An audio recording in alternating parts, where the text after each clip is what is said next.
what makes somebody do this kind of thing.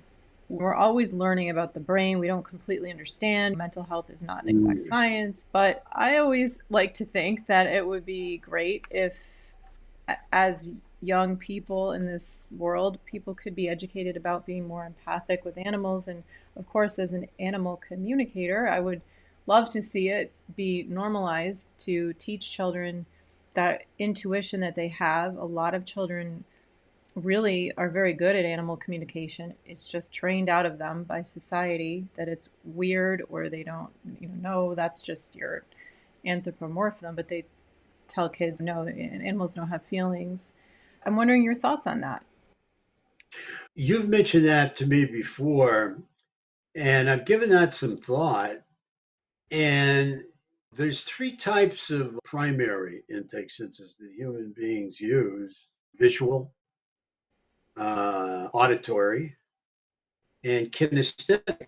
I've done a lot of training in neurolinguistics, Hmm. so I truly understand this. And is from being a therapist, along with the work you do with the animals and being an animal intuitive, that you can pick up vibes. You can pick up vibes from people.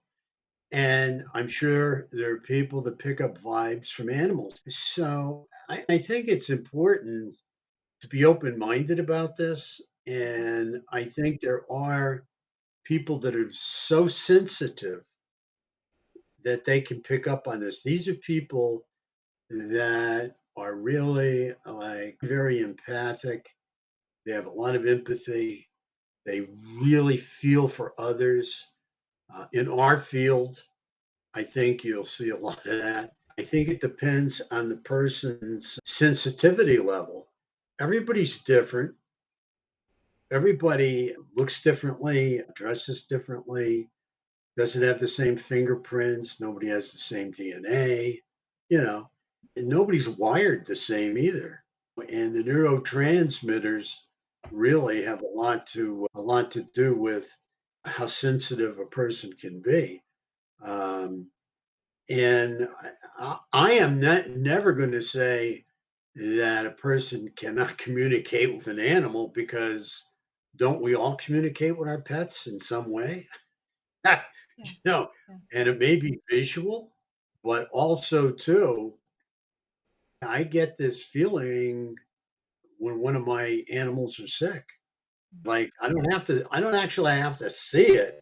I can just start to get a vibe on it. And I think it's because if you're living with a person or living with an animal, you spend a lot of time with them, and you start their actual mood. Animals have moods too, right? I just think there's a lot more research needs to be done in this area, because I think there's a lot more that will be discovered. How come animals can pick up on us? How about Right. a baby gets dropped in a zoo and a female gorilla picks up the baby like a child and Right. wants to give the baby back to its mother or take Right. care of the baby? Hmm.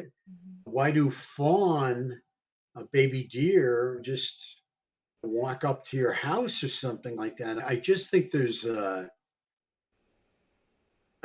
much more research, and the proof in the pudding is dolphins and what dolphins have been taught to do Hmm. through interaction. Yeah. Yeah.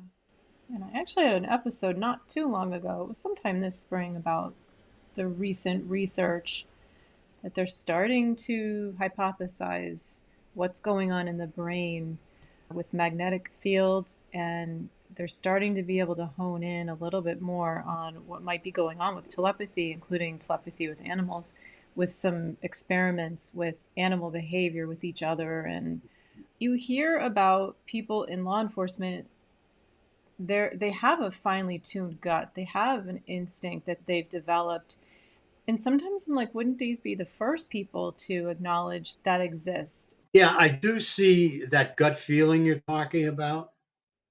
I think law enforcement, especially, I think that they have that gut feeling. They're very focused on what they see and the physical evidence that's available. They're looking for facts, not Right. feelings. And I'm a little bit more out of the box. I operate out of the box on that. Hey, I'm look part of at we that. got a new. Yeah, hey, there you go. Yeah, I she heard me. She got a vibe. and Here, we do here, we here love he having her, but she is a big kitty in a very small You're not space kidding. and can do a lot of She's a big damage kitty. and destruction. She's a big kitty. She's really big. Usually she's up here, so I don't know. Why don't you come up here, sweetie? That's a better spot for you.